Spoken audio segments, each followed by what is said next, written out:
And now we are recording. It's going to be a fine and good night. It's going to be a good night. Quite pleased, quite pleased. All right.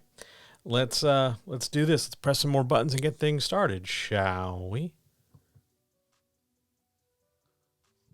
All right. That is all the buttons pressed. How thrilling for all of us. Let's go. I hope you're doing well. I hope you're okay. I hope you're good. I hope your day's been nice, that you've been taking good care of yourself. And if it's cold, that you're warm enough. And if it's hot, that you're cool enough. That you've been hydrated and fed and medicated and all those things you need to be to get through your day and be the best you can be. It is wonderful to be here again. And I have to say, I was thinking about this. It really does feel like it's been like a million years since I recorded. Like an absolute, million years ago, I was sitting in front of this microphone, but it's only been a couple days. It's crazy. It really is just how weird time can be some days, right? Wow. Anyway, that said, hello, hi, thank you for checking this out. Thanks for being here. I really appreciate seeing you. Thanks for coming. Thanks for putting me in your ears, putting me on your screens. If you're listening to this on the podcast feed the day after or watching this on YouTube the day after, I really appreciate it. Thanks so much. If you're in chat live here on Twitch, hi guys. It's wonderful to see you. I love you all. Welcome back. Tonight's going to be a good night. Tonight's a little technical. So I don't want that to scare you off. I don't want that to freak you out. I'm going to try and make the technical thing pretty straightforward. And I'm going to try and do it without too much jargon. And when I run into terms, I will, of course, define them. But my goal here tonight is multi-part. And that's somewhat on purpose and somewhat coincidental. Because our topic tonight is all about multiple arcs, multiple points of view, multiple plots, multiple events of story, big, major things in big, major ways, all the stuff that we've come to identify as complex or adding complexity to stories. I wanted to talk about it. I wanted to take it apart. I want to make it as accessible and functional and easy as possible to do. And I didn't set out to make this very technical. It just, in the course of rehearsing this all day, it became something technical. So forgive me if part of this feels or sounds particularly like I'm extra lecturing, I guess, more than normal. But I'm going to try and make it personable because this is a topic, particularly the multiple point of view part of our discussion. This is a topic that I see loads, maybe once a week, if not more, from different writers, especially first-time writers who are trying to do whatever it is they're trying to do. And for some reason, they've locked onto the idea that multiple points of view is going to be the solution to what they're trying to do. I don't know how they've reached this conclusion. They didn't ask if it was the best thing to do. They've just decided this is what they need to do for their story. And I want to make sure that if this is the choice you make, that you are well equipped for it, that you have all your ducks in a row, that you can do this to the best of your ability, no matter what it is you're making and writing. Oh, hello. Hi, it's good to see you. Thank you for coming. It's wonderful to have you here. I'm so glad you get to, hang out, even if only for a moment, because you're awesome. So I'm going to go back and talk about my topic now. The reason why this comes up, I think, honestly, is because a lot of people look at this and go, yeah, if I do this, this makes my story cooler. No, it doesn't make your story automatically bad either. It's just getting involved with this really requires a pretty deliberate, intentional plan. You got to know what you're doing to do this well. And I think that's the assumption a lot of people make. And it's a check a lot of writers can't cash. So I want to make it possible for you to go to the bank, if we're following our metaphor. I want to make it possible for you to really do this and do this well. So I want to start this off by just kind of covering the groundwork. I know we had a point of view stream like a month, 2 months ago, maybe? 2 months ago, probably. But I want to cover some of that same ground again so that we're set up for tonight. Just to break this down. First, we're going to start with a single point of view. also just called point of view, where you have one single protagonist, one single set of characters, one single focal point that we track the story as a reader. We go from cover to cover, following one character in one direction for one purpose, whatever that might be, no matter what it is they do or how long it takes or whatever. We're following this one view and we're lensing the story, or we're seeing the story through the lens of this one particular character, their experiences, their opinions, their thoughts, their feelings, their whatever. That's just plain old single point of view. Sometimes you'll see it abbreviated as SPOV, because we love abbreviations in publishing. Sometimes it's just called POV. It's the same thing. Single point of view. When we add a second person, now all of a sudden we have 2 points of view. Sometimes you'll see this written out as dual POV or split POV or A/B or double POV. You don't really see double POV too much anymore. That was from the 70s. But you'll often see A/B or dual POV, and that just means instead of one point of view, you have 2. And sometimes it's also called alternating point of view, because generally, and you see this in romance, for instance, that you have two people in this relationship, an A and a B, and you alternate or bounce between those 2 points of view over the course of the story. Which brings up a really good point I probably should have made in the first 2 minutes of recording. No one genre owns one point of view. There are some genres that have conventions in terms of like what tense to write in or what person to write in, but no genre owns a point of view. You see multiple MPOV, multiple points of view in things like science fiction and fantasy, but that doesn't mean you can only do them in science fiction fantasy, or that you can't do them elsewhere. You can do multiple point of view storytelling in any genre. Any genre. Westerns, legal thrillers, romance novels, women's fiction, horror, anywhere you want. The wrinkle, and we'll definitely talk about it tonight, is that not all plot constructions are going to work for multiple points of view.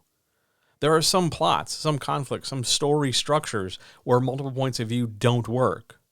But that doesn't mean you can't somehow, some way make a different plot in the genre that does work. Don't think that, multiple points of view must be a fantasy thing, must be a science fiction thing.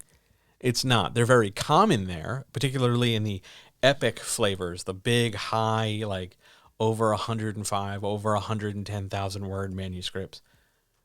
But that doesn't mean they're exclusive, nor does it mean it's inaccessible elsewhere. It's just the popular thing to do for a story that size. Maybe that's because people have designs or ideas about what comes 20 steps after they write the book, after it sells well, after they market it well, when streaming services come calling or whatever. Not everybody's going to get there, obviously, but that's the idea. That's the carrot everybody's pursuing. So they tend to, I guess, try to engineer their route to the carrot by starting off by saying, I'm writing a fantasy story. It's going to have a million bajillion points of view in it. Okay. I mean, it's not bad or wrong to do that, but please, as you will see over the next hour, 2 hours or whatever, please be careful when you do it. It's hard. It's difficult. It's tough for a reason. And it's not a failing on your part if you can't do it right. Like if you try it and it's just not clicking with you, you're desperate to try it, you're trying your best, but it's just not working right now. That's no reflection on the quality or poverty of your work. It just means at this moment, you're just not able to do it. That's fine. Practice more, come back to it later. It's okay.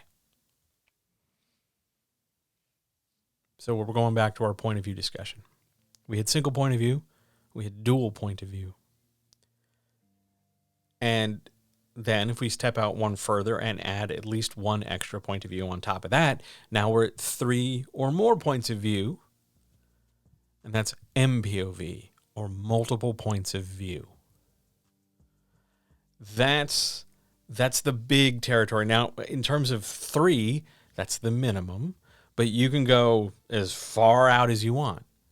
Now, realistically, the thing that determines how many points of view you get, how many points of view work in your story, is going to be constrained by the plot. And I mean that in terms of like the overall main plot of the story. Because depending on how you slice it up, depending on how you shape it, how you craft it, your main plot can only really contain or benefit from or work with a certain number of points of view. And when you try really hard to stuff extra points of view in there, because, I don't know, you think of some really cool characters or whatever, your plot can struggle, your story can struggle as a result. Because the big question, the big thing you want to like get across to your reader, or the big question I should say they're going to ask you that you need to have an answer for, is why is this character a point of view character? And the answer to that question needs to be more than because the author said so. You need to be able to craft a multiple point of view story because each point of view, however many you have, each point of view is doing three things in some order pretty much all the time in the story. Three things they're doing, okay? 1, they are making progress on both the subplots, if any, and the main plot. 2, they are making progress to some degree on their own character arc, whatever it might be. And 3, they are embodying or exemplifying or developing some element or elements of the theme or themes of the story. 3 things. If your character that you're following, the reader, you're telling, hey, reader, invest in this character, follow them on their part of the adventure, or whatever it might be. If your character is not doing some combination of those 3 things, plot development, character arc development, theme development, that point of view character is a fundamentally weaker point of view character than a character who's doing those 3 things. And the question in the reader's mind to some degree is going to be, well, why are we following this character? One of the big red flags of traditional publishing when you submit multiple points of view, particularly in fantasy, particularly in science fiction, is that people write really cool characters, but they're not the best character to carry the narrative load in the story. They're a cool character, but they're not a great point of view character. And no matter how hard you try and force it, it doesn't work. You can hope and pray all you want, but sometimes if you pick the wrong point of view character, it's never going to go the way you want it to go. Remember those 3 things. Remember that question. Why is this character my point of view character? What am I trying to say? What am I trying to do in the story, with the story, of the story, by using this character? That's incredibly critical.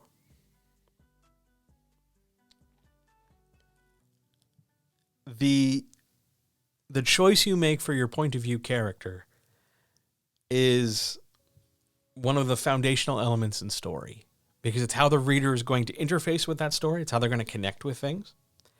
And if you fail to build that connection, the reader is going to stop reading. And I don't care if the reader is a consumer. I don't care if the reader is a beta reader. I don't care if the reader is an agent or an editor or a publisher.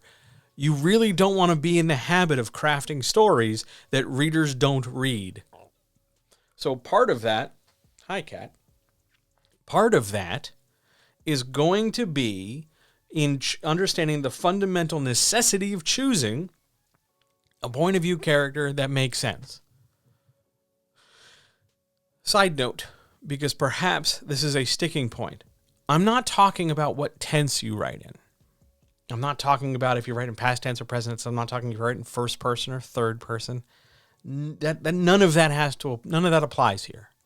Those are just different ways to affect the point of view. I'm talking about why do we follow this character through this part of the story.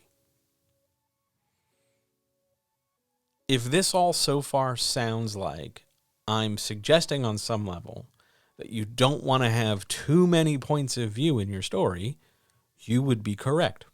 Good job. You don't need a ton of points of view to get your story across. You don't. You don't. The goal of your story, the goal of this whole career, the goal of this endeavor in the field is not to brain dump your story into the brain of someone else so that they know just as much as you do to just the same degree you do, and they like it just as much as you like it. That's not what we're doing here. What we're doing here, our responsibility as book people, as creatives, as authors, as writers, as whatever the hell else we're doing, is to put a movie in the reader's brain and tell a story that is satisfying and enjoyable and encourages not only this story to be shared, but other stories to be sought after. Like in Lord of the Rings, same story from many characters' points of view. Yes, Cam, to some degree, I'm going to use Lord of the Rings and Star Wars and some Marvel stuff to sort of illustrate multiple points of view. Multiple points of view, just so that we're defining things as people come in. Multiple points of view is the idea that we have one story with a lot of different facets. We're following one plot, but we're looking over here through this person's eyes, or this person's eyes, or that person's eyes, or that person's eyes. Maybe they're in different parts of the world, maybe they're doing different stuff, but somehow, some way, it's all supposed to feed and fuel into a singular story. We're going to get more technical with that later, but for now, that's a good working definition. So if we have point of view, dual point of view, and M point of view, we have two more terms we've got to cover first before we can dive deep in this. Two more terms. MCA and MPA. MCA is multiple character arcs, and it's just the thing your book has. It's the idea that each point of view character has their own arc. That's a character arc. Each point of view has their own character arc. And MPA is each character has their own plot arc. Now, you might recognize those plot arcs as subplots. And there's a little bit of wiggle room here. You don't always need to give your character a subplot and a main plot. It very, very, very, very, very, very, very, very frequently really helps. But there's always going to be exceptions. There's always going to be chances and ways to write where sometimes this character doesn't need more to do than the main plot. And that's okay. It's often helpful for some writers in some fields, given the way they write, to have both a main plot effort and a subplot effort. And that's how we track them.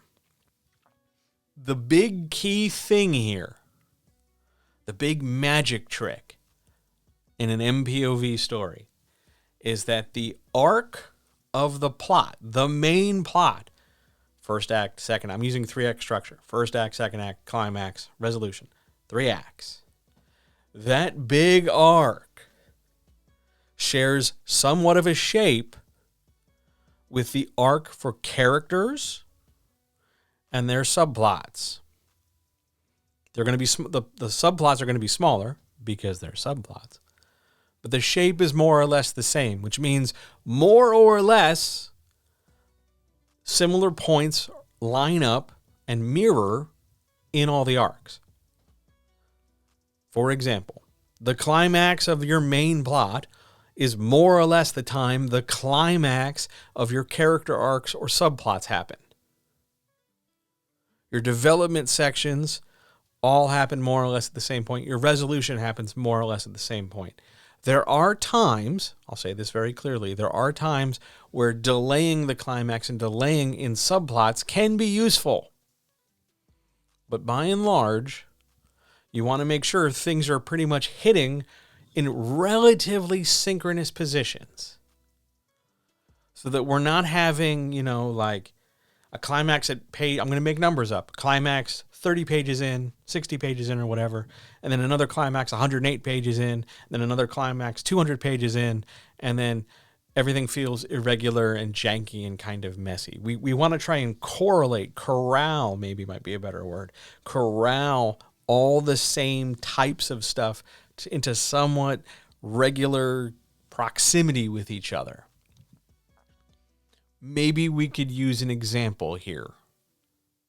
I think an example might be a really good idea. So, let's suppose we have 2 points of view. We're doing a dual POV story. And let's do a sports story, right? An underdog sports story where we have our underdog team of ragtag, not good enough kids or not good enough people up against the big, bad, super championship team, right? Doesn't matter what sport we're in. Doesn't matter. But we're going to have our 2 characters, our 2 POV characters. We're going to put them on the underdog side. And we're going to talk about a thing called crossing the line in a minute. But for now, our POV are going to be over here on the underdog side. Our 2 POV are going to be, let's say, a character who has to, their arc has to grow into a leadership position, and another character has to grow to believe in themselves. 2 different POV, 2 different arcs. We're putting them on the same side of the line. Throughout the story, these 2 characters have performed tasks that have demonstrated they need to develop these skills. They've struggled, but overall they've made enough progress in both their arcs and the main plot that here we are at the climax of our main plot, the climax of the book. We're at the big championship game. The underdog team is going up against the undefeated, super evil, probably cheating opponent team. And they've kept the score close. Again, sport doesn't matter. They've kept the score close, and the team is feeling frustrated that, they could win, but they're starting to doubt themselves. They're tired. They're beat up. They're exasperated. The first thing we want to do in the main plot climax is deal with one of the smaller climaxes for our POV character. Because we're in the climax section of the story, the climax section of the manuscript. So let's go deal with the climaxes for our POVs. First, we're going to do the leadership POV. Let's not gender them. They're going to give a rallying speech. They're going to tell people to believe in each other, that we're in this together, that we've come so far and we're almost done. And, they're really proud of each other and we're in this together. And, it's hard times, Daddy, and we're just going to do the best we can. And this rallies the team. And our character who has so far shrugged off the mantle of leadership has accepted it now. Arc complete.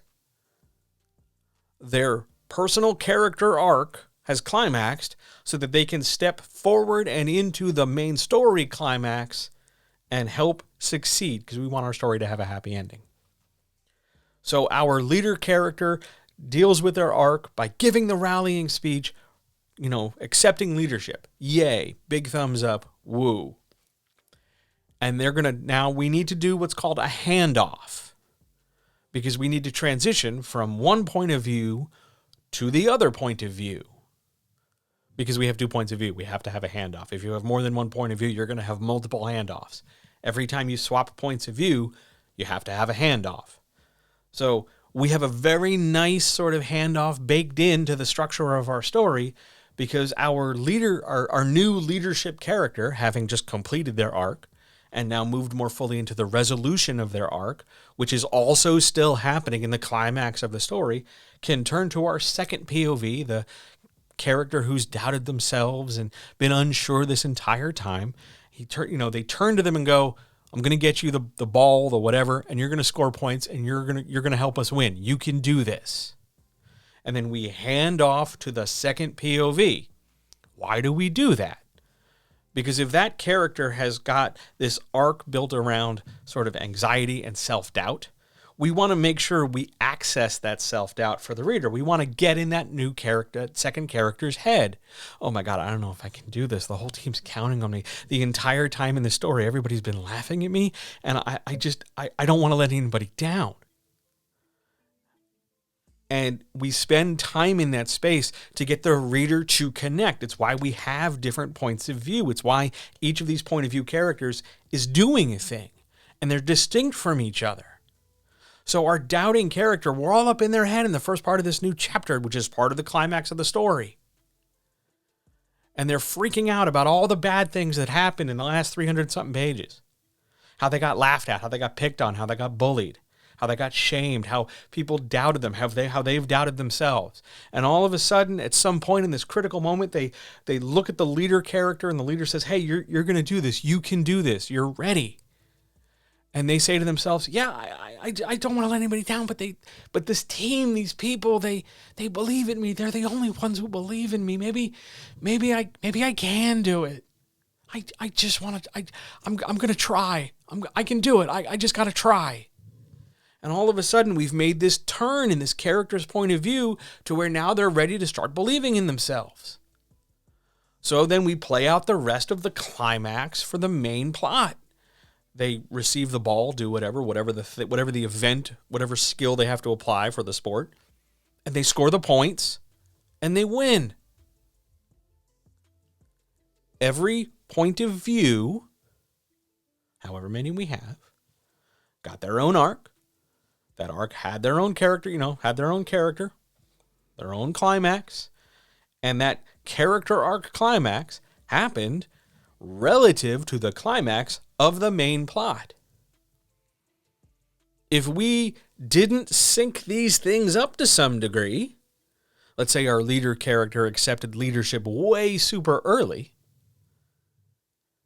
then it's not necessarily automatically bad, but we lose some of the impact of that POV.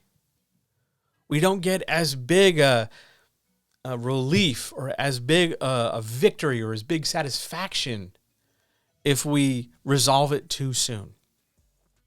Likewise, if the character, who doesn't believe in themselves starts believing in themselves way prior to the A-plot climax, then how big a deal was it really that they didn't believe in themselves?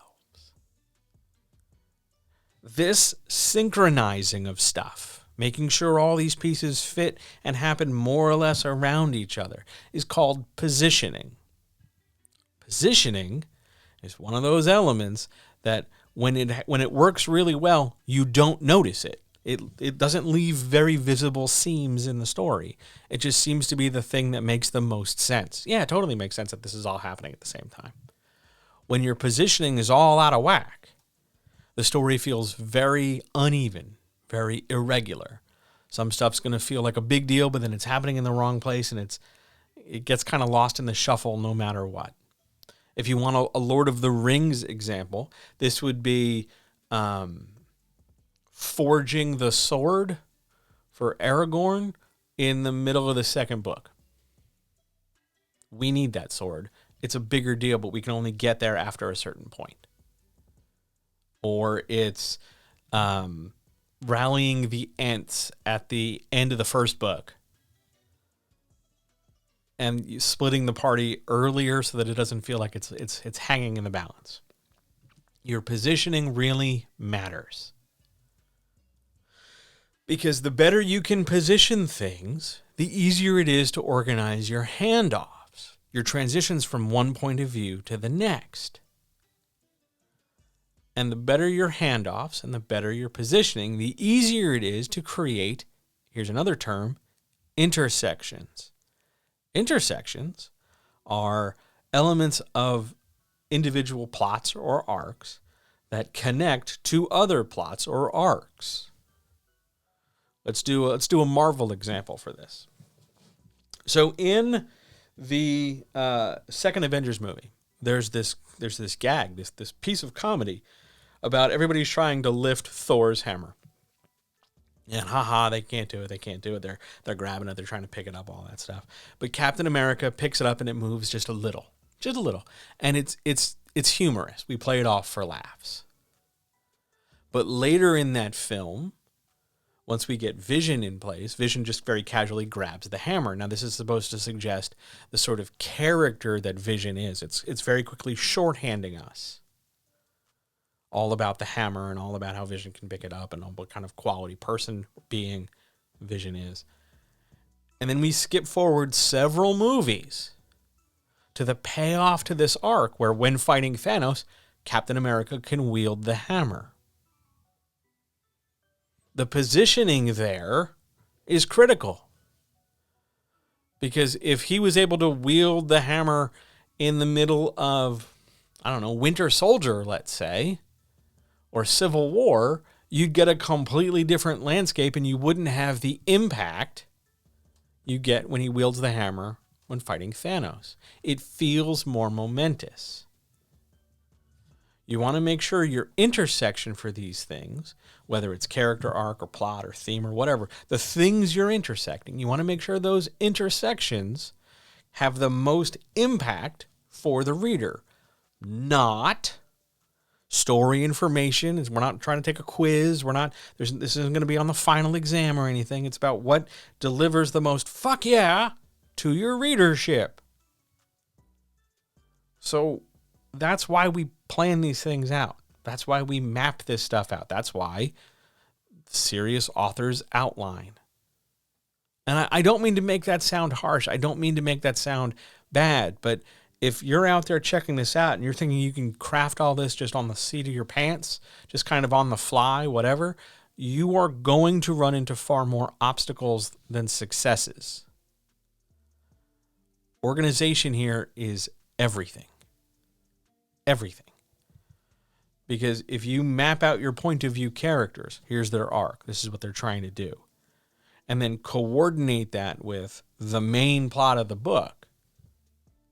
Because remember, critical note here, what your characters are doing is more than the main plot of the book.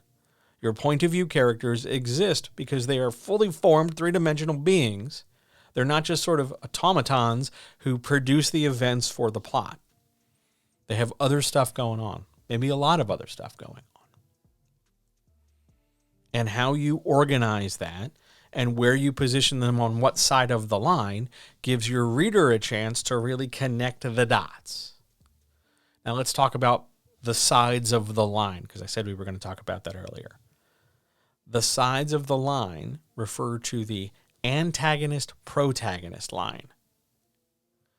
You want to, 99% of the time, keep all your point of view characters on one side of the line, not the other. You don't want to straddle. You don't want to have some on one side and some on the other. You don't want one to kind of hop back and forth. There are exceptions, sure, but they're very much not the norm. They're very much like 1 in 1,000, 1 in 10,000 cases, as opposed to it would be the safer, smarter, better craft play to put all your POV characters on one side of the line. Usually, that side's going to be the protagonist side, the good guys, because we're trying to get the reader to side with these characters and relate to them. But let's just walk through the counter argument just for a second so that, one, I can deflate it, and two, so that it doesn't come up later. There's a real temptation, and I fault visual media for this.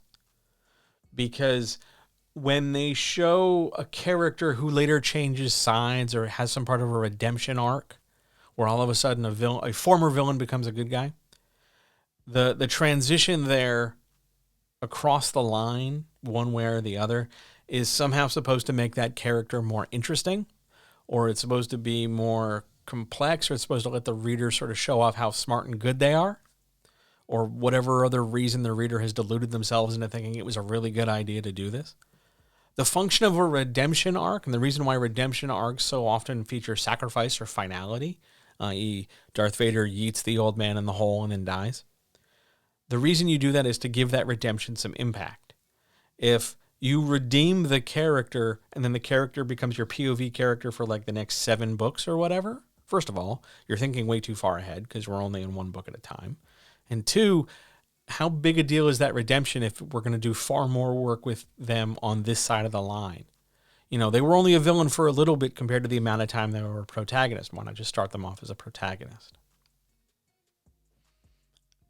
Every time you straddle the line, every time you hop back and forth, you weaken the other side. So if you jump away from your protagonist to your antagonist, you weaken your protagonists. If your antagonist crosses the line and becomes a protagonist, and I can hear it right now, somebody's going, well, yeah, but now do the other characters trust him? If we're using wrestling terminology, it's can they coexist? But the fact remains that all prior to the transformation point, all prior to crossing the line, your original protagonistic characters were opposing this character. They were fighting the bad guy. It doesn't matter if we can't trust Lex Luthor, even though Lex Luthor says he says he's a good guy now. We just spent however many, stories prior to this fighting Lex Luthor. We've completely invalidated, watered down, skipped over, glossed over, erased the legacy of, hey, remember those 22 times we fought and sent you to prison? That doesn't matter anymore. You've thrown away all the hard work you just did. Why? Because you think, it'd be super cool if, if Superman had to join forces with Lex Luthor this one time. It would be. But if that's the case, you don't need to start Lex Luthor on the far side of the line and jump over. Just start him on the same side of the line. But wait, I can hear 1 to 2 to 3 to 7 of you say, what if, we have these 2 points of view and we find out later there's this other big bad villain lurking in the shadows who we didn't know about? All right, well, first of all, that's a really juvenile and simplistic view of storytelling. And second of all, you don't need to make that former antagonist a point of view character. I'm not saying it's bad or wrong to have a character suddenly become a good guy. I'm saying the issue is have that character become a good guy and become a point of view character. That's really important. Also, if you do that and suddenly pull a big bad villain out of thin air, you're completely telling the reader that you don't care about whatever investment they just made in the story. You are actively making it harder for the reader to follow the story, and you're making it harder for the reader to trust you, the writer, in being able to deliver a satisfying story. If you do that, and you keep doing it consistently to some degree, they will stop reading the story, which is exactly the thing you don't want to have happen. It's not extra clever. You're not super hyper so magic smart that, oh my God, there was this villain lurking in the shadow the whole time. Just poof, and it's there. That's just going to scream poor planning, not clever writer. But the question here isn't that you have characters changing sides. The question here is that you have them change sides and be a point of view. What are you showing with that character? If you're doing this just because you want to fill the reader in, you need to know what happened on the other side of that room. You need to know what happened across town. You need to know what happened, 3 hours ago when the villain sat in the villain place and did the villain things. They don't. They don't. The reader doesn't. The reader can work backwards. Trust your reader. You don't have to give the reader 100,000,000% completion. We're not trying to unlock an achievement or unlock some extra stuff in a video game.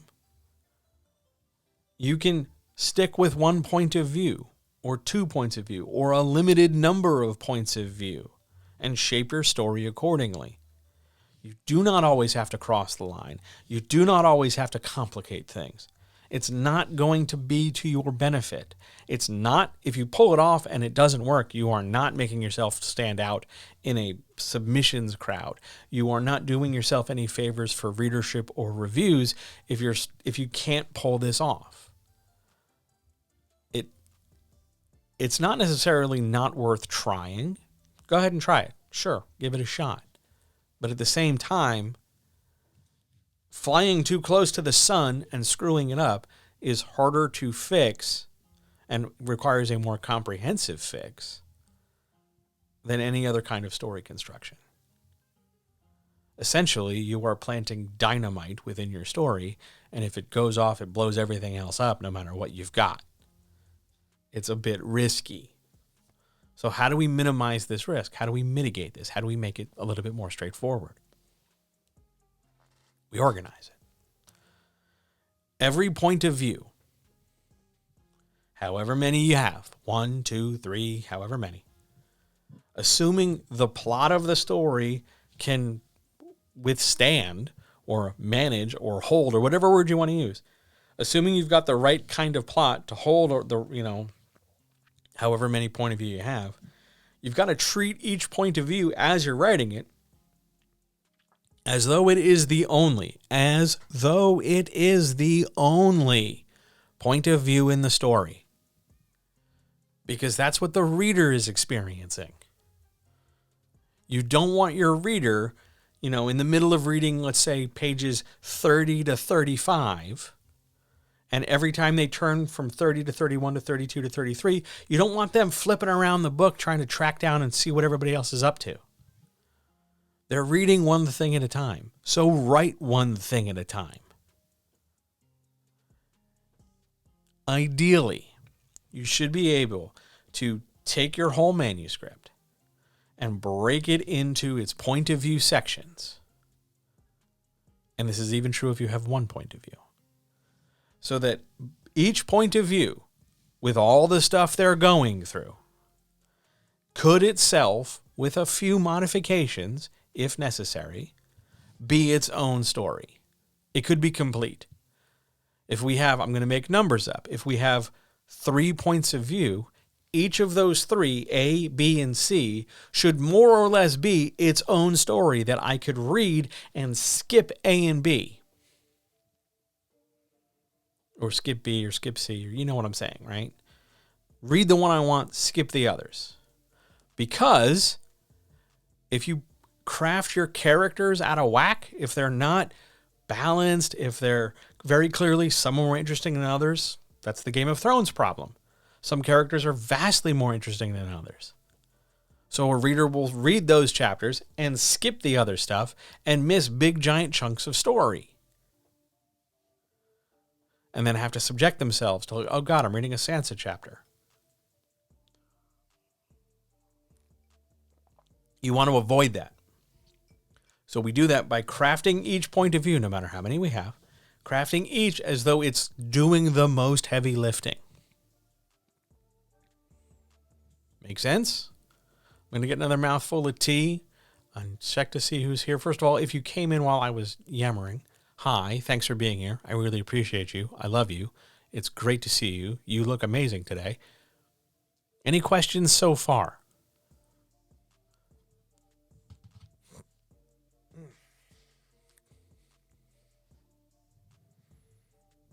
More tea. Questions so far?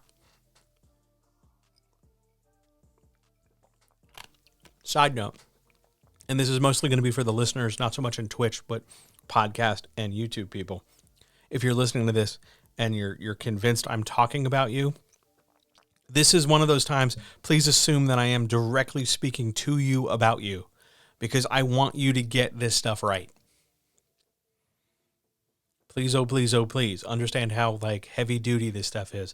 We are talking about, the spinal column of your story. If you start playing with this and taking it apart, but, oh man, understand, this is really important, okay? All right, I'm going to move back closer to the microphone. Hey, there we go. I'm so glad I'm helping, and I'm so glad everybody's digging this. We're going to keep moving forward then, okay? We're going to keep going. All right, so we've talked about crossing the line. I do want to make one point. I'm just going over my notes to make sure I got everything. I've talked a couple times at this point in the last 40-something minutes about how every plot can hold a certain number of points of view. The question you're going to have at some point, if you're not having it already, is how do you know how many points of view this plot can hold? That's a great question. That's a really critical question. It's really important. Put a gold star by it. Here's how you can tell. The 2 factors you're going to look for are going to be complexity and the amount of things that need to happen in the climax. So complexity in this case refers to how straightforward the plot is. Could theoretically this all be done by one person without too much setup? Oh, I have to get a plane and I have to travel over here and I have to do this and I have to, it doesn't require a lot of coincidence, or it doesn't require a lot of convenience. That's going to be a big factor, because complexity doesn't always, but frequently does, slow down story, because you got so many moving parts. It becomes this sort of like, and then this string gets cut and this weight falls down and the balloon travels over there and then the candle gets lit and then the candle burns and then this thing happens and then a stiff breeze blows and then the cat walks over here and this happens and it becomes very coincidental. We want to try and avoid that. I'm not saying you need to swing so far on the pendulum down the other way that you make like hyper simple stories. That's sort of a petty, obnoxious even response to this, because it's just like, well, if I can't have my plot, I'm going to just have the character cross the street. Oh, okay. I mean, that's no skin off my teeth. You don't have to swing from one end of the pendulum to the other, to the hyper simple to the hyper complex, in order for you to be a good writer. There's a very large gray area there for you. And honestly, I'd much prefer a simpler story told well to the best of your ability than a complex story you fumbled through, as would any editor, agent, or publisher, as would any reader, as would anybody who you want money from. Also, don't fundamentally shit on simple stories just because you think you're better than that. No, that's a real problem for you. You might want to talk to somebody about that. I can say it was certainly a problem for me. But our plot determines how many points of view we can hold. How many steps does the character have to take? And I'm not just talking like, well, there's 3 on this continent and 2 over there. That's a good case. That's a good thing. That's something worth, disparate elements probably afford multiple points of view. We got to cover a lot of ground, cover a lot of stuff.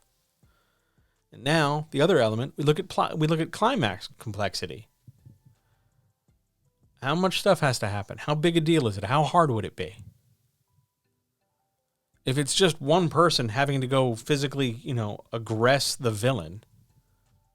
Hang on, I got to go punch Thanos in the face.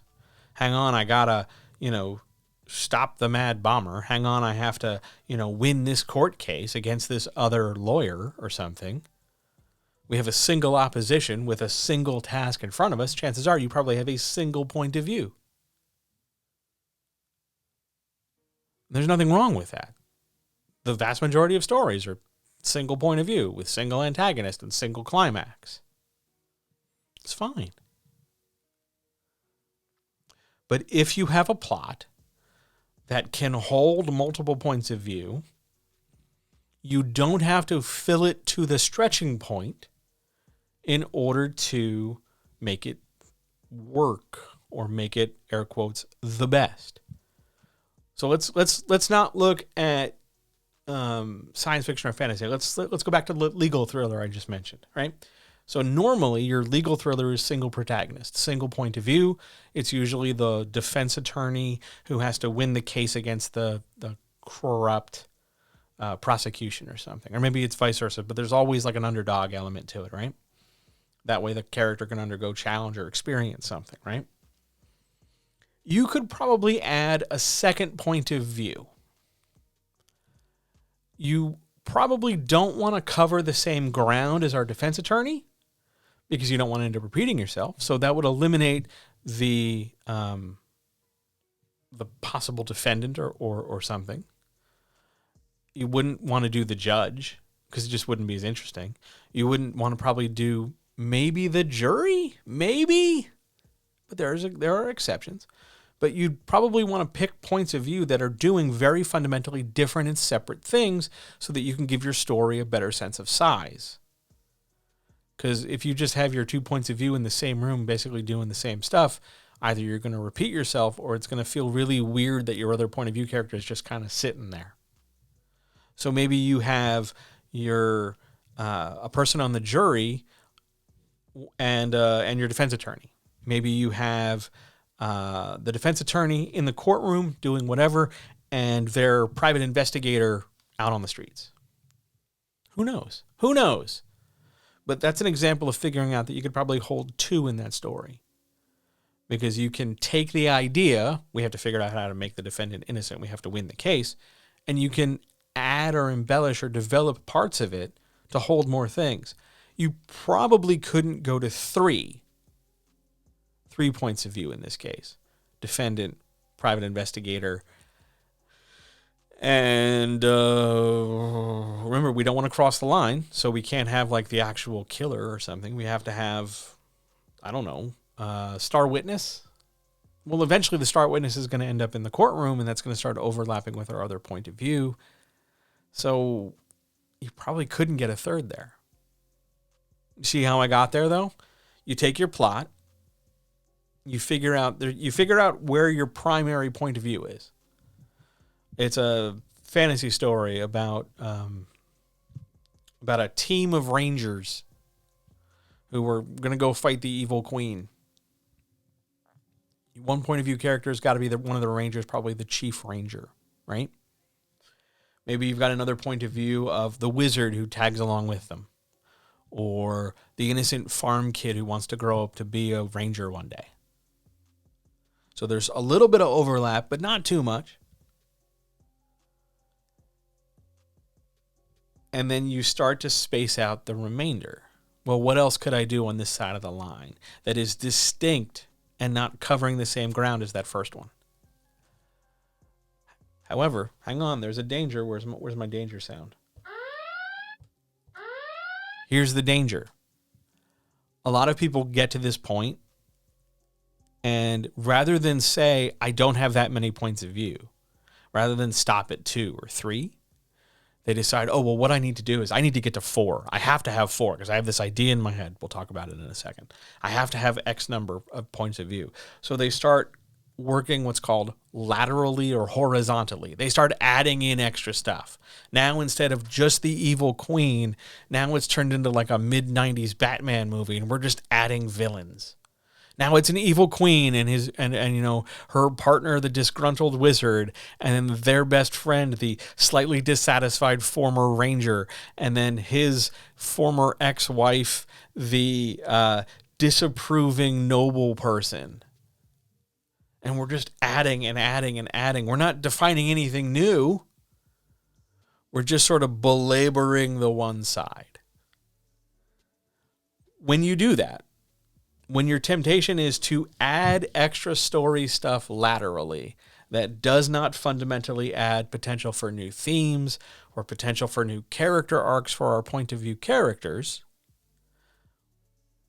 I want you to think about a cake or a pie or a pizza, your choice, and then realize that we can keep cutting however many slices we want out of this. However, the more slices we cut out of this thing, the smaller each slice has to be, and therefore the less satisfying each slice becomes. There is a reason, there is a very good reason why the majority of stories have between somewhere like 1 and 3, maybe 4 points of view at the most. And that's not just because that's the max number the reader can juggle. It's because the vast majority of constructed plots start falling apart when you start bringing in more than that. Are there exceptions? Absolutely. But 1 to 4 is completely fine. The vast majority of stories you've read, seen, whatever, up to this point have had 1 to 4 points of view, almost all of them protagonistic. And you've never had any trouble with it whatsoever. Does that make sense? We good so far? Because I want to make kind of a right turn here, kind of a slight bend in the road. Because I want to transition away from multiple points of view to crafting those multiple arcs. Our MCA and our MPA. Because it's not enough just for me to keep belaboring the point, like, hey, watch out for your number of MPOVs. I want to tell you what to do with them. So, more tea, question break, and then we're going to jump in and get our sleeves rolled up and knock some things out here.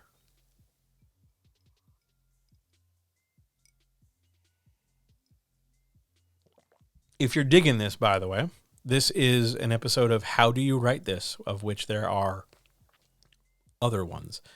Usually they're for genre, but I'm doing this for technical writing stuff because it comes up a lot.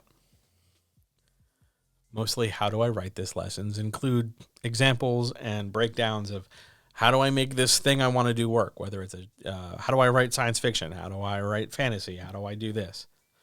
Tonight we're doing multiples. We're good? Okay.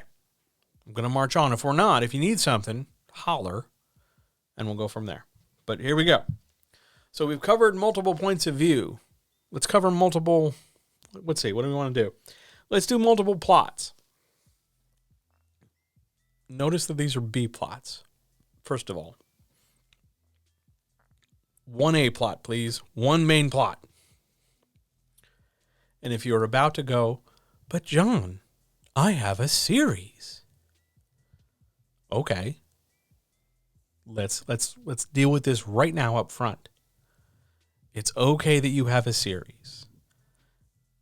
And I have said this, I don't know how many times, somebody somewhere will eventually tell me. If you have a series, no matter how many books are in that series, your reader is only able to read the one book at a time. And you're only going to publish one book at a time. And even if you like dropped all 6 at once in some kind of like self-publishing box set, reader can only consume so much so fast. And each book needs to stand on its own. In traditional publishing, you're not going to get to those later books if the first books don't sell. But each book should stand on its own. So those elements, those seeds you want to plant in book 1 for book 4, if you don't get to book 2, they're going to be wasted seeds. And you're not going to know that until you finish book 1 and make it the best it can be and get it out the door. You only want one main plot. And that main plot is the main plot for the book. That main plot can be part of the series plot. We'll use an example in a second. But in and of itself, it is primarily the A plot, the main plot for the book. So if we were to look at, I really want to stay away from using Harry Potter, but Harry Potter is a pretty straightforward example. Let's use Star Wars. Okay? So we know in A New Hope, the first Star Wars movie, that the plot of that movie is to rescue the princess and destroy the Death Star. That's our plot. However, we know that rescuing the princess and destroying the Death Star also helps set up later films. We don't know how exactly at the time when we're watching A New Hope, but we know it does, or it could. That's the sort of structure you need to be thinking about. If the reader only engages with this one book and this one story, are they getting a complete story? They goddamn better be. There's really no other way to say it. Because if you fail to deliver a complete plot in the first book, why on earth do you think somebody would come back and give you a second try? If let's use a not writing metaphor. If you were making me something, I don't know, lunch, let's say, and you gave me half a sandwich, and I don't mean like half a complete sandwich. I mean like you gave me the bottom half, like one of the 2 pieces of bread, and then, you know, some kind of protein and some kind of vegetable or something on top, and didn't give me the top half of my sandwich, and then only gave me, say, the knife, but not the knife and fork. You only did half the work. Why would I ever ask you to make me lunch again? That's the sort of experience the reader would have if you plan on having your first book only lay the seeds for your other books. They're not sticking around. That's not because, you know, the readers are these weird, fickle monsters. It's because you failed to deliver to them something that they wanted. You didn't do your job.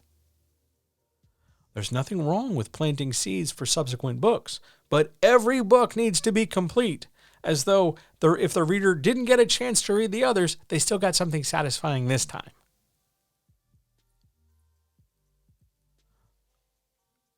So we have one main plot, please.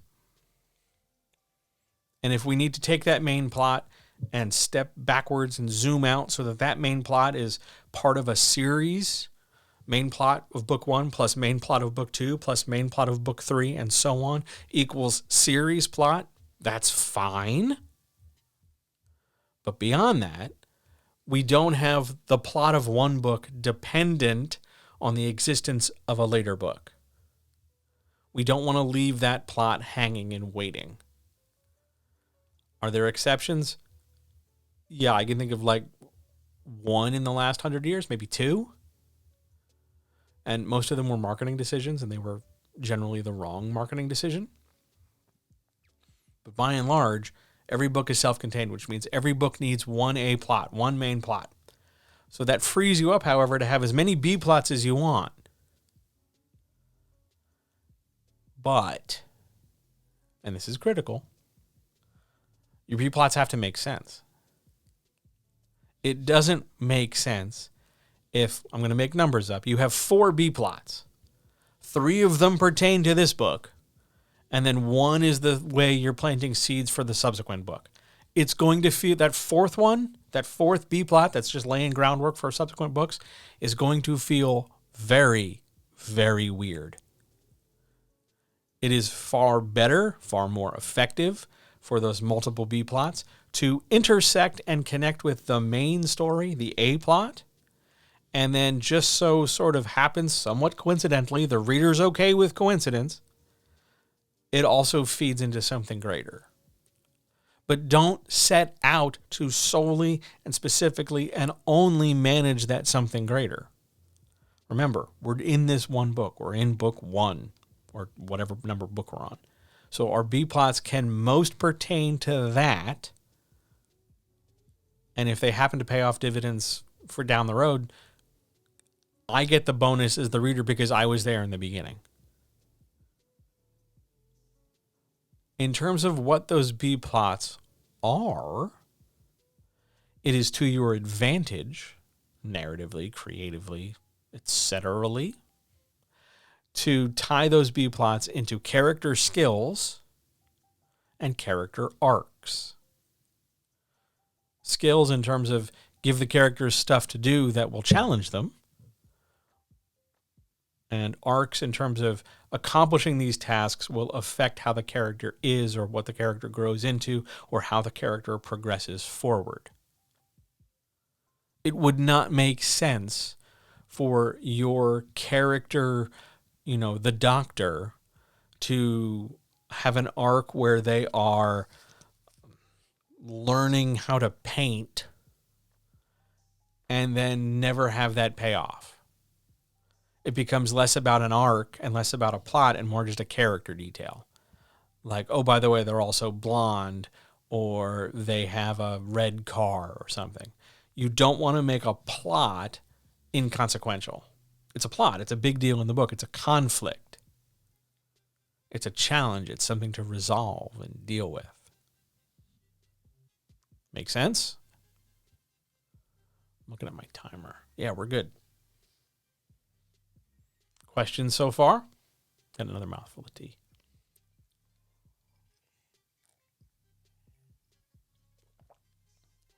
There was just like slightly too much salt in the salad dressing. I'm just on that one side of thirsty. That's really, it wasn't bad. But yeah, I'm trying. Anyway, cool. Makes sense. Awesome. So, how many B plots per character is a question that comes up. Generally, it's one. One B plot per character. Are there exceptions? Totally. Are they common? Nope. Sometimes, if your character is low enough in the pecking order, meaning they're a secondary or tertiary or quaternary character, their B plot is like their biggest deal in the whole book. Oh my God, it's finally their time to shine. Does that happen a lot? Not so much anymore. But it's possible. For a character, whatever plot they're engaged in is at that moment the biggest thing in their life. Oh my God, it's my chance to win the spelling bee. Oh my God, it's my chance to impress the person I have a crush on. Oh, holy shit, I have to kick this blonde kid in the face to win the karate tournament. Oh God, it's the giant purple space grape dictator. I have to fight him now.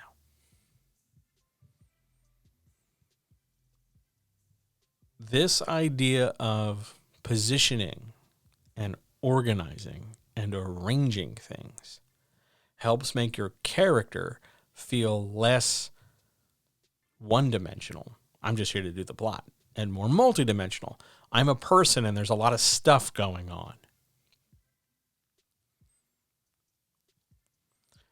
The challenge here is that not all B plots greatly affect character arcs enough. Sometimes B plots are just activities that need to happen. I'll give you a science fiction example.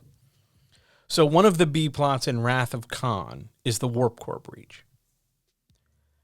For Scotty the engineer, the ship could blow up, and it's up to Scotty to figure out what to do, which is why Spock has to come and sacrifice himself to save the day. But in Scotty realizing, like, oh my God, the warp core is going to breach, that doesn't make Scotty a better or worse person. Scotty doesn't have any real growth in that movie. His B plot of, holy shit, we got to do something before the ship blows up, is a plot without an arc. And that's okay because Scotty is not a primary character in Wrath of Khan. He is at best, central secondary character, meaning he is a well-known secondary character. He's basically a space sidekick. You could tell Wrath of Khan without Scotty, but there would be a very conspicuous absence. Not all B plots have arcs, but all arcs that aren't main plot arc have some kind of plot with them. Because every character needs to do stuff, some amount of stuff, some stuff somewhere, so that they can grow in their arc and so they can transform as a being, positively or negatively. It's not going to happen otherwise. If you say your character has an arc where they have to learn to make friends, but they never engage in any activities to that effect, it's not really an arc. It's at best an unsatisfied want, and at worst, you just didn't write well. And I don't mean to make that sound particularly critical, but that's what it comes down to. We're talking about the nuts and bolts here. If you're going to put it in there, if you're going to craft this as an arc, make sure there's events and skills the character can use and events where the skills can happen so that the character can make progress on their arc. When multiple characters have multiple arcs happening at more or less the same locations, because remember, your world building, if you're adjusting your characters and adjusting your plot, your third part of your story triangle, we'll talk about that in a second, is going to be fairly constant. It has to be to contain the two other mobile parts of the story triangle. But if you have multiple characters and multiple arcs happening in more or less the same single location, let's say in your young adult drama, everybody's meeting at prom. That's why there are red shirts in Star Trek, so the main and secondary characters don't get vaporized. Yes, red shirts are, well, technically they are expendable tertiary characters because they don't count towards the population. They don't affect the story. If we lose, they're like the Bothans in Star Wars. Many Bothans died to bring us this information. What's that, like 2, a million? Do we really care? Not really. A couple red shirts died. Great. Who were they? Red shirt number 3 and red shirt number 17. Do we care? Not really. You want to make sure that your point of view characters, because you would very rarely point of view a red shirt, your point of view character has opportunity, locations, events, to use their skills to advance in their arcs. And their character arc might be the main plot of the book. It might be. Maybe it is. Great if it is. If not, also great. But then they need to have stuff to do for their character arc in addition to the main plot. Remember we talked about the underdog team? Where the main plot is winning the championship, winning the big game. but the individual arcs and the individual plots are for the individual characters. And it just so happens that when we complete our character stuff, it facilitates the main plot. We're tying pieces together. The more multiple things we have, multiple points of view, multiple arcs, multiple plots, multiple this, multiple that, the more pieces we have to tie and braid and twist together. What that does is put tremendous strain on the story triangle.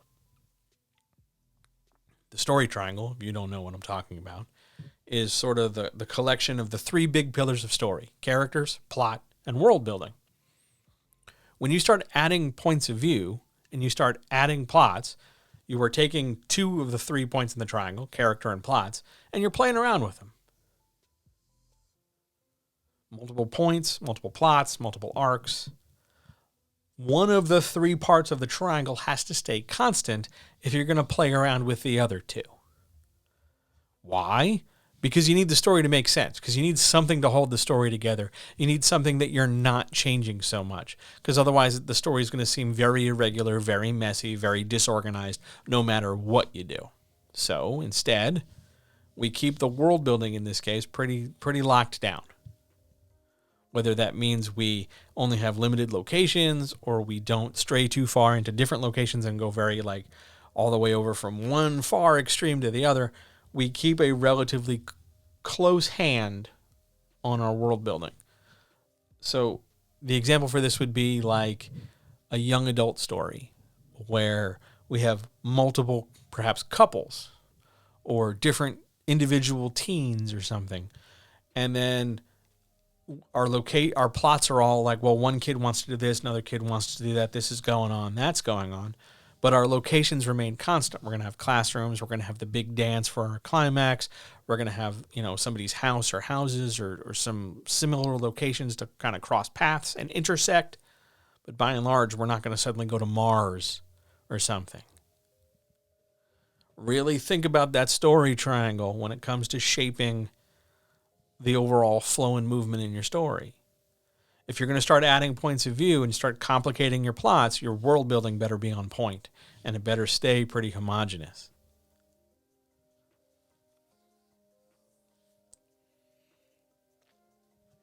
I'm ticking things off my list here. I apologize for the immediate silence. All right, so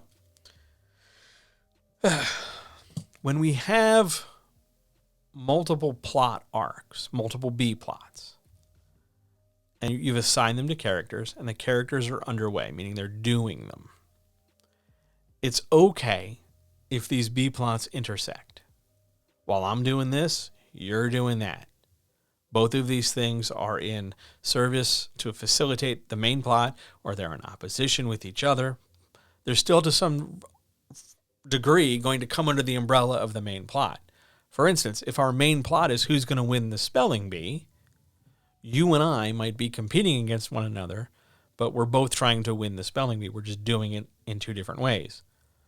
I am probably the kid in the story not studying nearly as much, and you are very likely the kid doing way more studying, because I will do very, very little studying proportionally. That's just me. When your B plots intersect, you create opportunities for not only character arcs, but tension. People square off. People want to control the power dynamic. People want to gain something. People want to risk something. People don't want to lose something. People do want to lose something. There's some dynamic in the air. There's something crackling and electric about it. It should matter when things intersect. So it depends on what that intersection is. And it depends on when that intersection happens. The earlier the intersection, the reader's going to assume it is less important. Why? Because if I'm holding the whole book in my hands, right? Imagine a book, I'm holding it in my hands. If this interaction occurs in the very beginning of the book, let's say, not necessarily page 1, but in like the first, let's say 20 pages, and I still have 300 something pages of text in my hand, and I'm not getting any inkling that this is going to be a constant interaction, I am going to assume that the interaction I am reading about currently is pretty low in terms of priority. If it comes back later, it comes back later. But by and large, there's way more story I still have left to read. This can't be the biggest deal. Likewise, if it happens way later, the reverse is true. I've already been through so much story. I've already gone through so much conflict. We're just now having this interaction. We're in essentially the resolution phase of the rest of the story. This probably can't be a big deal either. This, by the way, is the exact problem with the idea that your resolution is the only time you can lay groundwork for subsequent books, because it's going to feel forced. Because if all of a sudden I am triumphant over my foe, and I'm standing there celebrating my victory, and then randomly out of nowhere comes this other person to hand me this other thing about all of a sudden a bigger, other, different challenge, even though 2 seconds ago I just finished my first challenge, it's going to feel really weird. You can use the entirety of the manuscript to lay the groundwork to some degree for future stories. And honestly, you don't ever have to lay nearly as much as you think.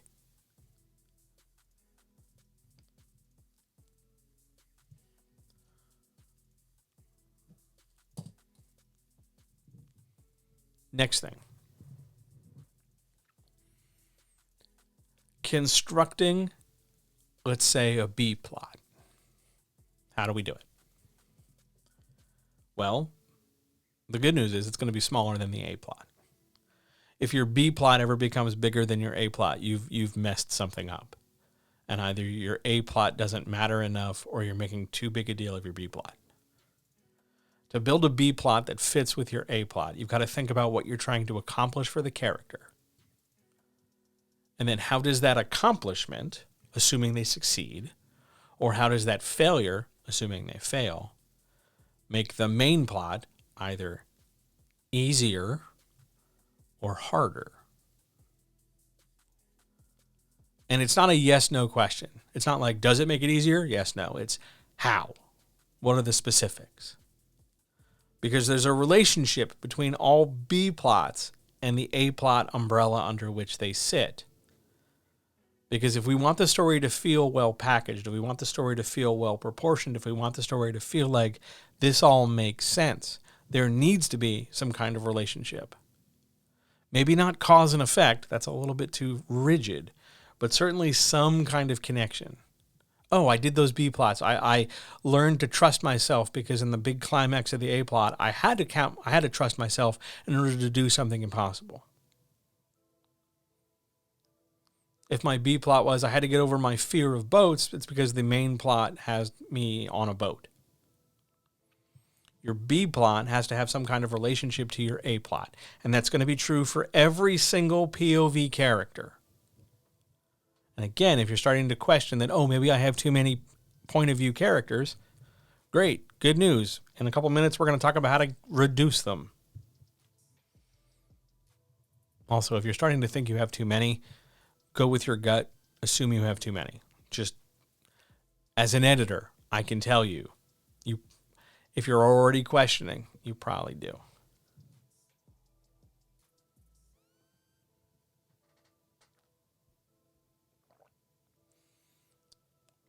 There's a real temptation in crafting point of view or choosing which characters are point of view that you pick only the cool ones.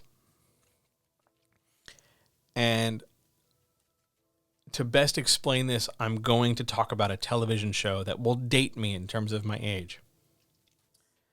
So there's Happy Days. Hang on. I'm getting a note. Why am I getting a note? Fine. Happy Days. In Happy Days, it's a pretty suburban, very white family. And they had a really cool guy in the neighborhood named Fonzie. He's super cool. You can Google image him if you want. Fonzie.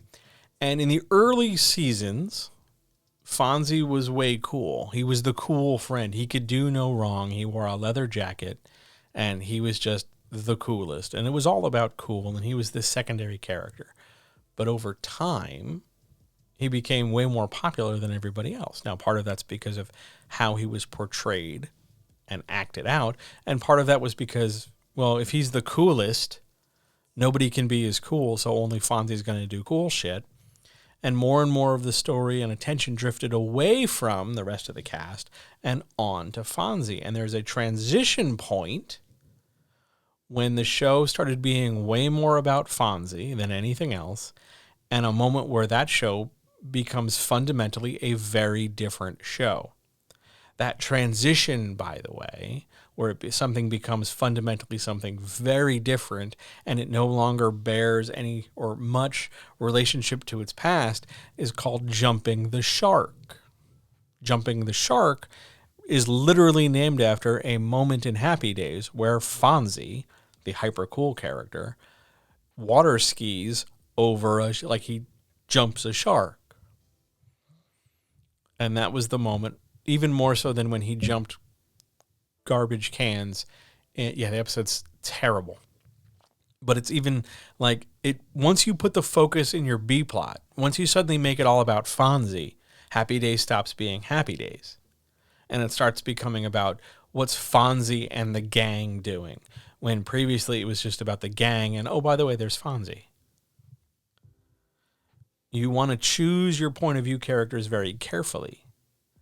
Because had we just started with Fonzie, and he was our POV character all the way through, I don't think the show would have been on for 10 years. Because initially, Fonzie had like 2 character traits. 1, he sexually assaulted women. 2, he was cool. It was only in later iterations, once he became popular, that people were like, oh shit, we better give him, you know, a backstory. And as Troy in the chat points out, Fonzie was not an everyman. Fonzie was the exception to all the rules. And in a story like Happy Days, where you're telling the story of the average American person, the average American middle-class 1950s, very white, privileged person, you want a white, privileged everyman story. So you're going to follow a suburban white dad and his kids. It's just the nature of the story you're telling. If you're writing fantasy, your POV probably isn't going to be the king or the quest giver as much as it's going to be the person on the quest, because there's more story and there's more possibility for the reader to connect with it.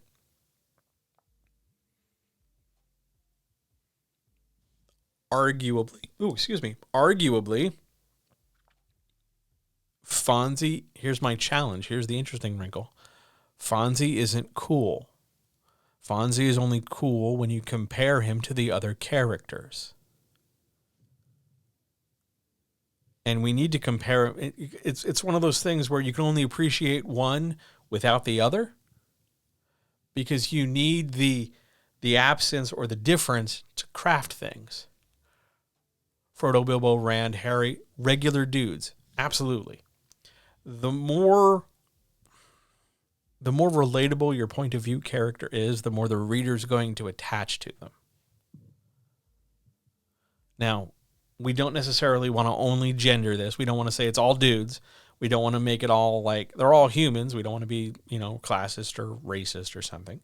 But we do want to make sure that every point of view character, whomever they might be, however they might be, in whatever way they identify, there is something about them, something about their potential arc, something about their potential growth, something about their skills, something about their fears, something about their whatevers, something about them that the reader can connect with, can relate to, can point to and go, I have that same problem in my life. To some degree, ideally roughly the same size. But you want to build that relationship. That's how you verify whether or not you've got a good point of view character or not. Can a reader relate to this? Like Katniss. We're not all coal miners' daughters shooting bows, but we want our point of view characters to have some kind of relationship with our reader, some kind of similarity, some point of connection. On the flip side, you also want to have a point of view character that also has a point of contention with the reader, a way they are dissimilar. Generally, that point of contention is going to be the thing the arc is about. And the reader is rooting for the point of contention to be resolved. The character has to learn to be a leader. The character has to learn to believe in themselves. And the reader roots for this event to happen. And it keeps the reader invested in the story. This is why it's a big deal. And we're doing this for multiple characters in the story. Not necessarily at the same time, literally on the same page, but when it's one character's point of view, when it's their turn, for lack of a better word, we're focused on this character and what they're doing, so they can go through their arc and do whatever they have to do, and the reader can relate. And when we hand off to a different character, it's somebody else's turn now, and they can do whatever, and the reader can relate. You do not want necessarily to have two point of view characters that are particularly similar. One, because you will to some degree sort of spread reader attention too thin.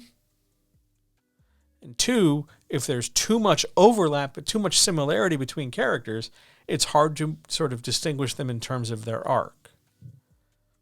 If you want to double check this, imagine any Star Trek movie with two Kirks.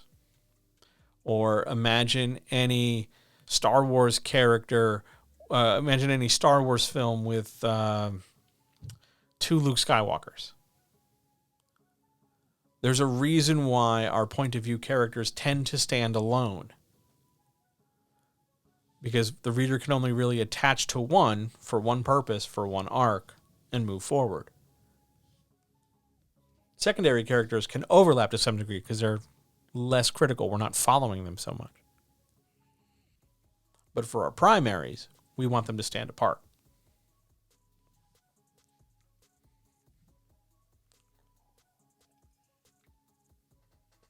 This leads us to kind of the back half of our discussion, which I didn't have a name for in my notes. So let's call it the holy shit, how do I fix this section of the day? So I'm going to spend about 20 minutes or so, I guess, walking through all the common problems. And here's how to fix them. And I'm going to tell you right now, some of you are not going to like my answers. I'm okay with that. And there's not always going to be a nice, pretty, simple solution. Sometimes it's going to be messy. All right, let's walk through this. We're going to handle this in terms of points of view, then arcs, then plots, and then other stuff. All right? Let's deal with common point of view problems. First one. I have too many point of view characters. The story feels bloated and really big and slow because I'm always jumping around from 1 to 2 to 3 to 4 to 5 to 6 to 7. It seems like it's taking forever for the story to get anywhere. How do you fix it? Cut characters. Cut them. And if your immediate reaction is, but I'm going to lose the plot, then cut the plot too. Simplify. Boil it down. This is expendable, simple economy. Just cut things down. You have too many. Cut it off. The plot's too big. Cut it off. Narrow the focus. Remember, the goal here isn't to show the publisher how clever you are. The goal here isn't try to win some award for having the most complex thought so that somebody gives you a pat on the head. The goal here is to produce a story that puts a movie in the other person's brain so that they'll be satisfied and pleased and have a good experience. And oh, by the way, you make money from it. A simpler story, better told, does this more effectively than a complex story you slopped your way through. Too many points of view, too many characters, handing off all the time, slows everything down. Too many people, there's too many cooks in the kitchen. Solution? Cut. Hard cuts. I'm not talking like delete a word here, delete a word there. I'm talking like we got to lose this whole point of view character. What if we just take them out? The whole section. And this is true whether we're talking from an A-B, a dual POV, all the way up through a very complicated multiple point of view. Just pull the character out. They can be in the story, but they don't need to be a point of view character. Now, this may mean you have to super, hyper, grossly rewrite the thing. And yeah, you probably do. And it's to your benefit to do so. So there's your challenge. Make friends with a new blank page. On you go. I know I'm making that sound simple, but I'm trying to get you to look at this dispassionately. I don't care if you really like your character. They're getting in the way of you accomplishing your goal. If you're looking for a reason why, well, why isn't this working? Why am I getting rejected? Why are people not responding this way? Because your writing is the problem. You need to fix the writing. You need to eliminate some of these characters to speed the story up, to have it pull together, to have it feel more momentous so the reader can relate to something. You need to do your job as a writer. So cut your point of view characters down. Let's look at the flip side. The story feels like it's lacking.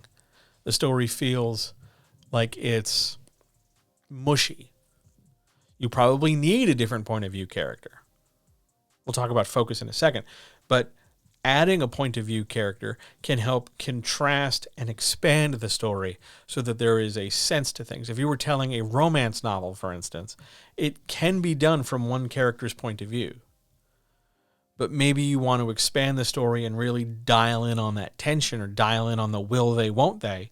So you add in that second person, the B to the AB. So now we have two people's points of view and we can really focus in on the will they, won't they, yes, no, enemies to lovers, friends to lovers, whatever sort of romance floats your boat.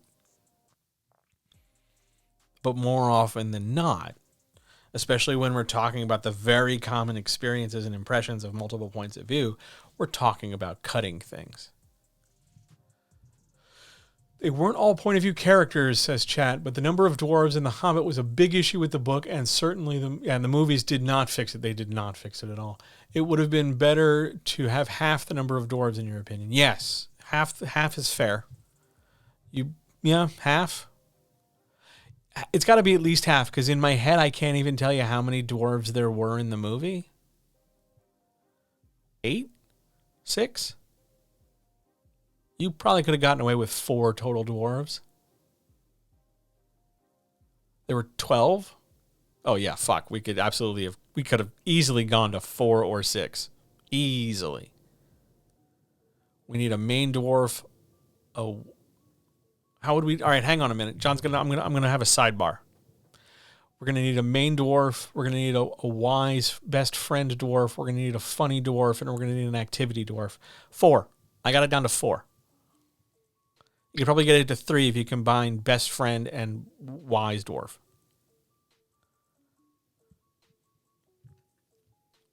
Yeah, great.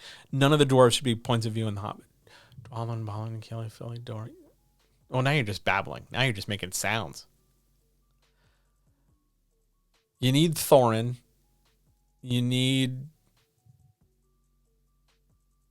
Pick 2. Yeah, just pick Thorin and 2 dwarves and let everybody else fall in a hole. Too many. It's 1, 2. I can't believe I'm counting. I'm so sorry I've derailed this because I'm having a dwarf moment. 1, 2, 3, 4, 5, 6, 7, 8, 9, 10, 11, 12, 13? 1, 2, 3, 4, 5, 6, 7, 8, 9, 10. That's a dozen dwarves. That's too many dwarves. You can absolutely, first of all, you can blame Troy for the digression we just had about dwarves. But too many dwarves, and none of them, maybe Thorin warranted being a point of view character. I was going to say point of view dwarf. A point of view character in the story. Only because and here's how we double check, right? Why is this character a point of view character? Are they expressing arc? Are they expressing plot? Are they expressing theme? Thorin's doing all 3. Thorin warrants being a point of view character. But let's take this same strategy and apply it to the other Lord of the Rings series, right? You can't have Legolas or Gimli as a point of view character. They've got plot, they've got a little bit of arc, but they don't have any theme. What's their theme? Friendship? That's part of their arc. And we already had friendship through Frodo and Sam. Or honestly, you could argue that we have love between Frodo and Sam. So you can't necessarily take your fan favorite, I love this character so much, and guarantee that they're going to be a POV qualifying character. You can try. For instance, so let's look at a case where we have a single point of view character who's not the protagonist. Just for the sake of argument, right? Sherlock Holmes is the protagonist of the Sherlock Holmes stories, but he is not our narrating character, with the exception of one story.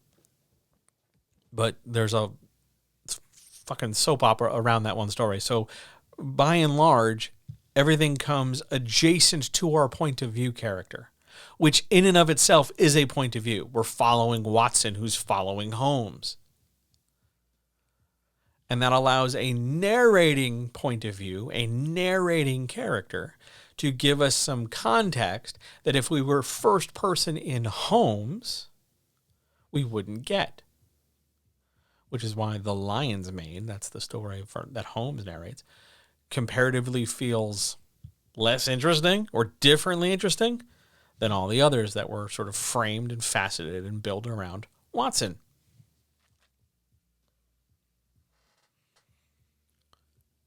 This is really central to figuring out how to fix this stuff.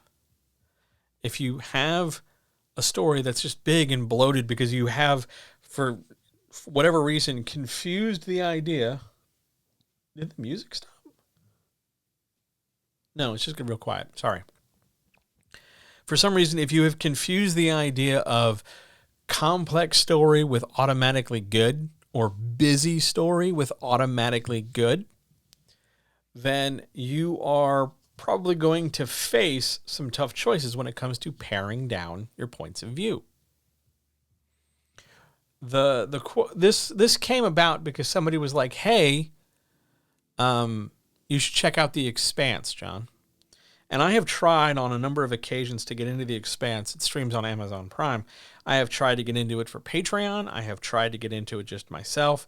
And I started it, and I got like 2 or 3 episodes in, and 2 things happened. One, I remembered I'm not really a big sci-fi fan anymore.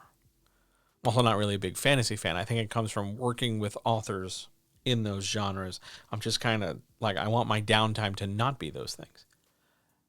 And 2, it just had too many goddamn moving parts. And in my what time I have for just John reading books and John listening to audiobooks and John hanging out and doing stuff, I don't want that many moving parts. So my reader experience is, I think, different from the norm. And as a result, I tapped out. I walked out early because it was just, I tried. Like, I get it. It sounds cool. It looks cool in visuals, and on mute in the background, it totally looks great. But in terms of like following all these threads, I've been so badly burned on various TV shows with big complicated stories that my heart can't take the strain. I can't, I'm not ready for another big relationship with, like 6 series of television. Like, I just, nope. The danger there, the wrinkle there, is that I need to be able to explain it. I need to be able to walk through it. And that means being able to understand multiple points of view. I think you can tell The Expanse with maybe 2 or 3 fewer strands of point of view. Maybe 2. I do it from probably a belter and a politician, maybe, possibly. Not entirely sure. My, John, opinion, not so much the editorial one, but the personal one, is that fewer point of view can lead you to tell a better story. Editorially, I know that to be false, because it takes a certain number of POV to accomplish the thing the author's trying to accomplish. I personally want to treat it more like Name That Tune and do it in the fewest number of steps possible because, one, that's an authorial challenge, and two, I think it patches the greatest hole in this issue, which is the idea of writers not making dynamic enough characters and dynamic enough decisions, so they try to paste over everything by just having a lot of characters narrate the story. To fix that, by the way, we have the other answer, cut your point of view characters down. Or two, a different answer, streamline your plot. Why does so much have to happen? Why? Because you want it to? Or is there an actual in-story benefit the reader's going to get by seeing 6 different plots all tie up eventually somewhere? There's nothing wrong with, you've got 6 plots. There was nothing wrong with 4. There was probably nothing wrong with 2. Adding extra content means we've sliced the cake or the pizza or the pie into smaller slices. It's less satisfying, remember? So the fix, winnow it down, pare it down. Make our slices bigger. Give us more satisfying per slice experience.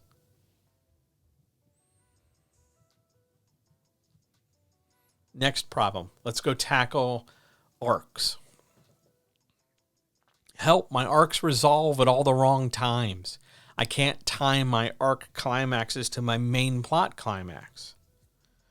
Okay. Super common problem. Here's the fix. Work backwards from your plot climax. What's your A plot climax? Just say it out loud, whatever it is. There's your main plot. What can your characters do to make that happen, to accomplish their goal, to do that main plot so that they win? What can they do? Is it a certain single task? Is it a bunch of tasks? Does it use a skill? Does it require a doohickey? What can they do? Those actions you just listed for your characters. They have to travel to place X. They have to do activity Y for reason Z, whatever it might be. Can we take any of those elements and make it something that will improve the character? How do we tie the character and their need to be transformed, positively or negatively, by the course of the story? How can we tie that to what they need to do in the climax? Basically, what we're trying to do is build a better character arc that benefits the plot of the story. Because if my character arc, for one of my point of view characters, is so wildly unrelated to my plot, I'm talking way the hell outside,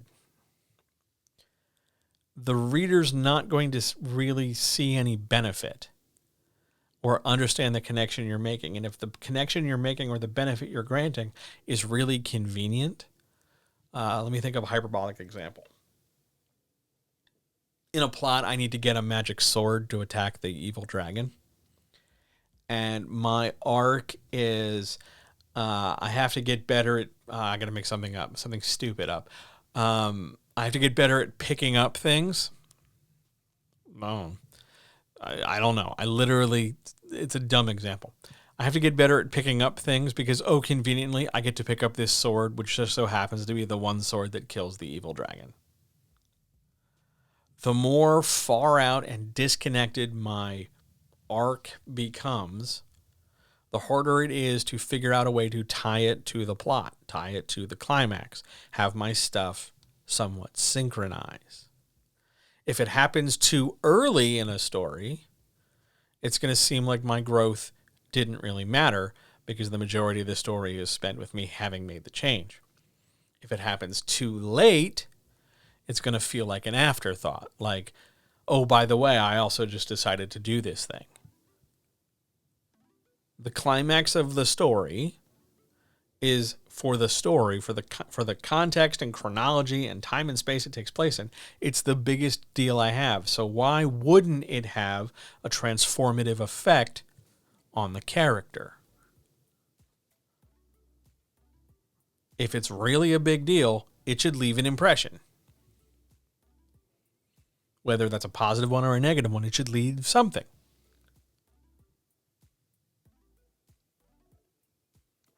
How do I fix this? Well, either figure out how the character is affected by the events, or, like we just talked about, figure out how to tie things together. What does the character grow into? What does the character become? What does the character lose or gain or risk in order to accomplish the bigger picture goal they have? And can we take that thing, that gain, that loss, that risk, that danger, that whatever, how does that relate to the main plot of the story? Other than the fact that it just happens at more or less the same time. If you're able to make them related in some way, the reader will connect those dots. When the reader connects those dots, they have a better experience, and everything seems to be much better planned.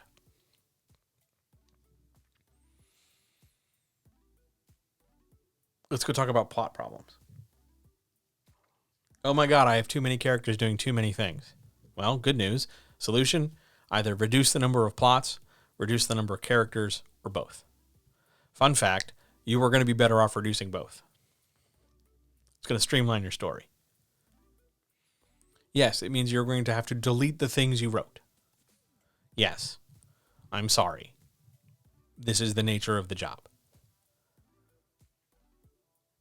The reason why, by the way, clients, if you're out there, I tell you to get it all out of your head and get it on the page, is so that when it comes time to cut, we have the most availability of things to cut. We don't have to go backwards and fabricate from new in the absence. We can take the old stuff back and repurpose it.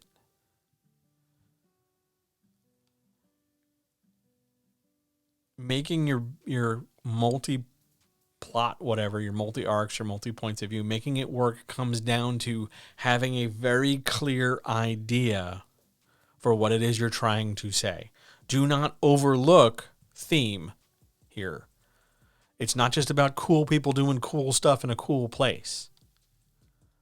Oh man, that scene's so badass. That's fine. That's a fairly superficial, a little juvenile, view on story, but by and large, the big thing you want is to connect all these dots and make the reader have an experience where they can walk away feeling satisfied.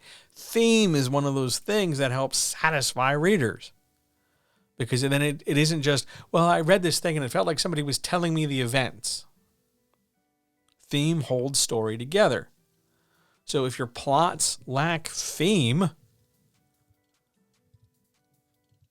I hate to tell you this, the less theme is apparent, the less theme stitches things together, you're aiming for a larger and larger rewrite the less theme you have. Some of you out there are going to hear this. You're going to get to this part and go, oh my God, does that mean I have to rewrite? And unfortunately, I can't give you a blanket answer. For some of you, I would love to say yes, because you would benefit overall from a rewrite, like from scratch rewrite, blank page rewrite. But by and large, it's an individual basis. I can't say for certain.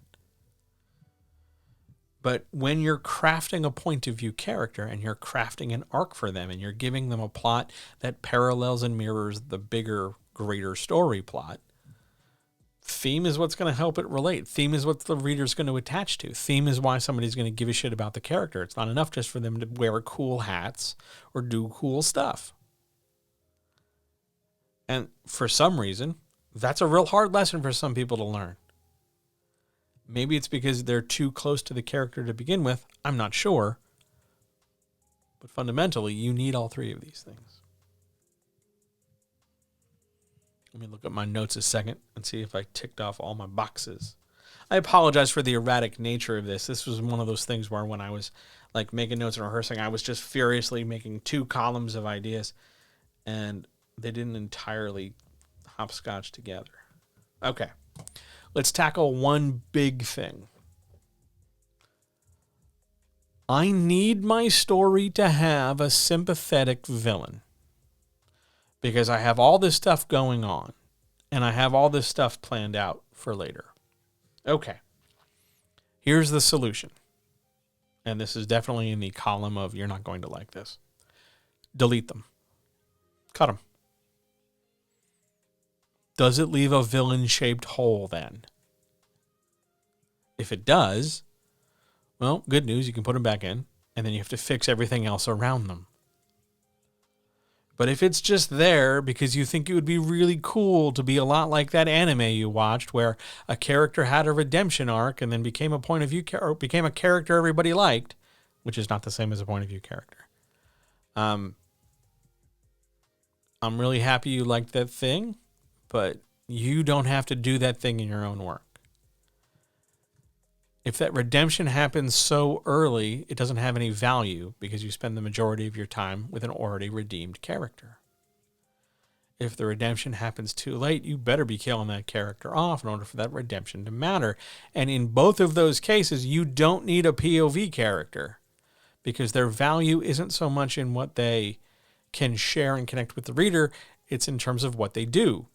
They die or they redeem or both. You don't need a sympathetic villain nearly as many times as you do.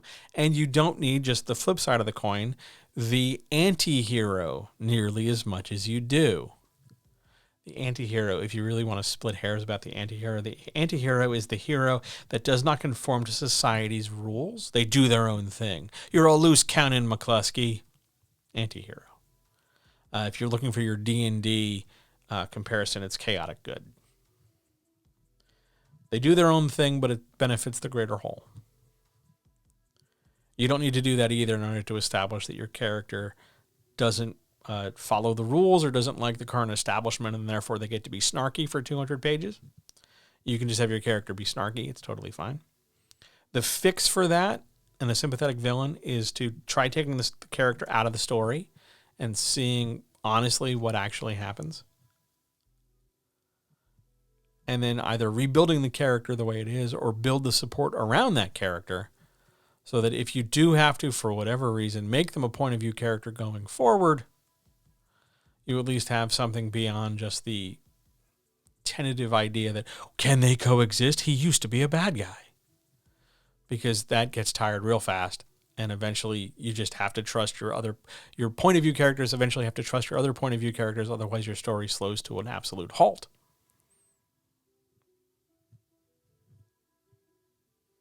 And those are my messy notes. That's all I have. It's a bit erratic tonight. I apologize. In my head, the rehearsals were much smoother. But then again, in the rehearsals, I said everything I wanted to say apparently in the first 9 or 10 minutes. So then I had to break it down. So I apologize. Any questions?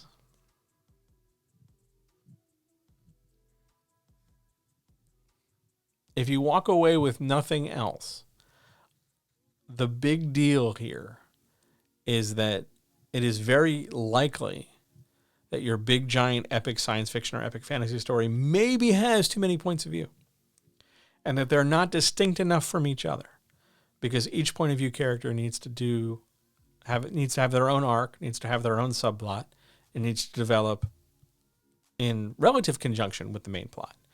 And that there needs to be intersections between these things so that everything feels tied together and complete. That's the big magic takeaway. If nothing else, remember that. Questions, issues, etc. I know we're done early.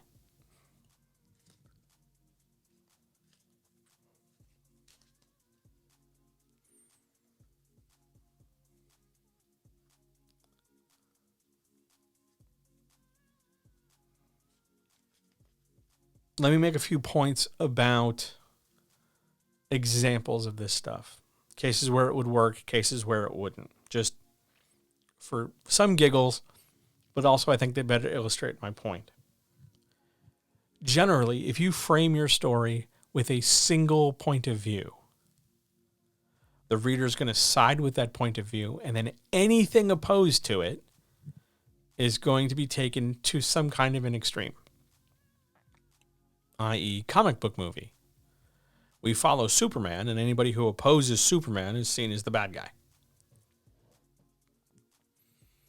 And I mean oppose like direct opposition, like they're an alien from another planet coming to like punch Earth or something. I don't just mean like the guy who cuts Clark Kent off in the elevator. That direct opposition means that we strengthen, as readers, we strengthen our connection with our point of view character because we see something happen to them, or there's the risk of something happening to them, so we side with them so they can overcome and win, and we can all celebrate together. An example of a story that could be made better by going to multiple points of view, maybe. Now, granted, there'd be some rewriting involved. We'd have to expand the story a little and at least get into other characters' heads, if not add extra plot stuff. You're going to like this. You could make the Star Wars prequels vastly more complex and vastly more interesting if your point of view characters were both Anakin and Obi-Wan. Yeah, it would require a great deal of rewrite. You'd have to fatten that thing up in a couple spots. But at the same time, it gives it a couple extra dimensions in Revenge of the Sith. It makes it feel a little bit more like a two-hander A-B romance novel. And in Attack of the Clones, it gives it a bit more thrill and push as you're bouncing back and forth. Radically reshapes the story. But that's an example of when you can take a pretty general point of view and focus it on your characters to give the story more impact. When we add point of view, it would be a cool story. When we add point of view, we are looking to give the readers some kind of other benefit. Not just, hey, look how cool I can write this stuff, you guys. But we give them an actual benefit. Like, hey, here's another theme. Here's a lesson to learn. Here's a sad thing to watch. Here's a happy thing. Here's another thing to think about. That's why we have point of view characters. It's not just to do stuff.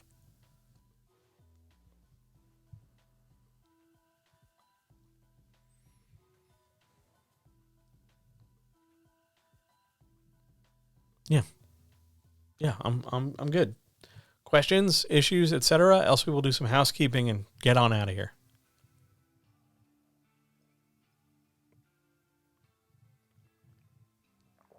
Oh, that's good tea. Needed that today. Jeez.